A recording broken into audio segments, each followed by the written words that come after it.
Steno Wale Babu welcomes you. Shorthand dictations in male and female voice from all sources like magazines, speeches, and editorials at various speeds up to 120 WPM for various departments like SSC, DSSB, CRPF, Delhi Police, etc. Please like, share, and subscribe the channel. Thank you. Exercise number 14. Ladies and gentlemen, I am delighted to be here once again in the historic and holy city of Kathmandu. Since my arrival, have been overwhelmed by the warmth and affection of the people of this city. I convey my sincere thanks to Honorable Prime Minister of Nepal for according me the honor of this civic reception. The city of Kathmandu has certainly expanded and grown since the days of my previous visits.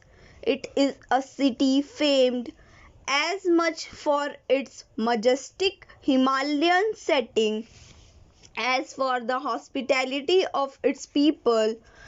Its monuments speak of its grand history, the pride and self confidence of its people, and their resilience in the face of adversity, values which we appreciate immensely in India. India deeply values its historical and traditionally close relations with Nepal. India and Nepal are linked by enduring bonds of history, geography, tradition, and most importantly, strong people to people connections. Kathmandu is not only the political capital of Nepal but also a spiritual center for the people in our region. Thousands of our citizens visit Nepal in search of spiritual solace at the holy temples. Similarly, people from Nepal visit Varanasi in the north and Rameshwaram in the south in search of spiritual inspiration. My visit to Nepal is also a kind of pilgrimage. It is a mission of friendship to foster ever greater understanding and cooperation between our two countries. There are no two sovereign nations in the world like India and Nepal, sharing a common culture and having an open border between them. The government and people of India are committed to further strengthening and deepening this relationship. India fondly remembers the support that her freedom fighters received from the leaders and people of Nepal during our struggle against foreign rule. Today, as Nepal is engaged in consolidating the gains of democracy, empowering its citizens, and pursuing the goals of peace and development, India is happy to support Nepal's efforts. We wish the people and the government of Nepal every success in the important task of implementing its constitution, taking on board all the sections of its society. As two developing economies, we have a shared vision of economic prosperity and sustained development for our respective nations and also our region.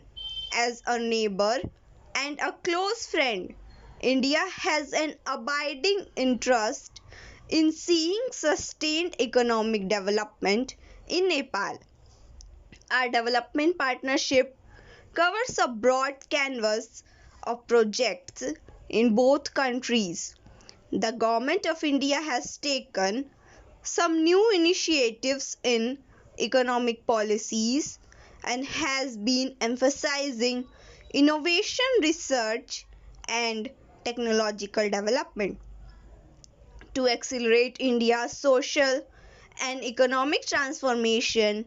These policies and aimed at raising India's agricultural productivity, promoting manufacturing for employment generation and boosting the services industry. India and Israel can work together in each of these areas. Agriculture is the mainstay of the Indian economy. In this vital sector, our government's policy has been to grow more crop per drop. Our farmers face the challenges of uneven distribution of water. We often have floods in one part of the country while there is a drought in another. Our scientists should collaborate to deal with these challenges. We also seek assistance to clean our rivers, particularly the Holy Ganga, to stimulate our domestic manufacturing sector. Government of India has launched an ambitious Make in India campaign. Israeli innovation and technology can combine with Indian engineering and scale to manufacture in India.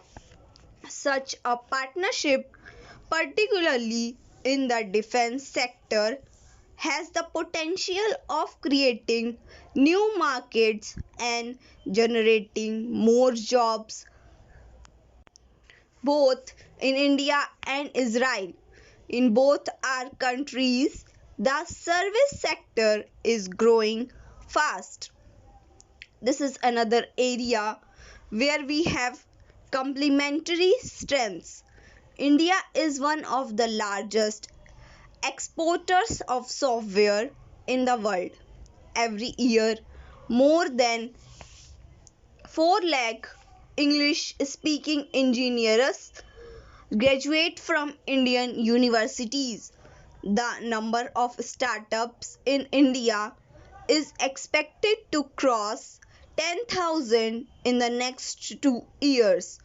I am happy that the Israeli government has opened a consulate in Bangalore, India's Silicon Plateau, as visitor of 114 institutions of higher learning in India. I have personally placed a great deal of emphasis on developing educational linkages between Indian institutions and universities abroad. India produces first rate managers and engineers who are highly regarded by global companies. The current CEOs of both Microsoft and Google are graduates of Indian engineering colleges.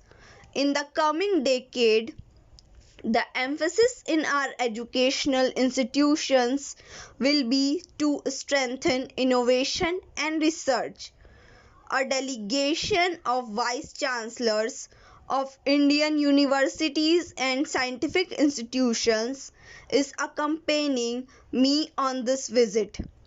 I am confident that their contacts with Israeli counterparts will result in a variety of partnerships in a range of areas from space and cyber security to the buildings of smart cities.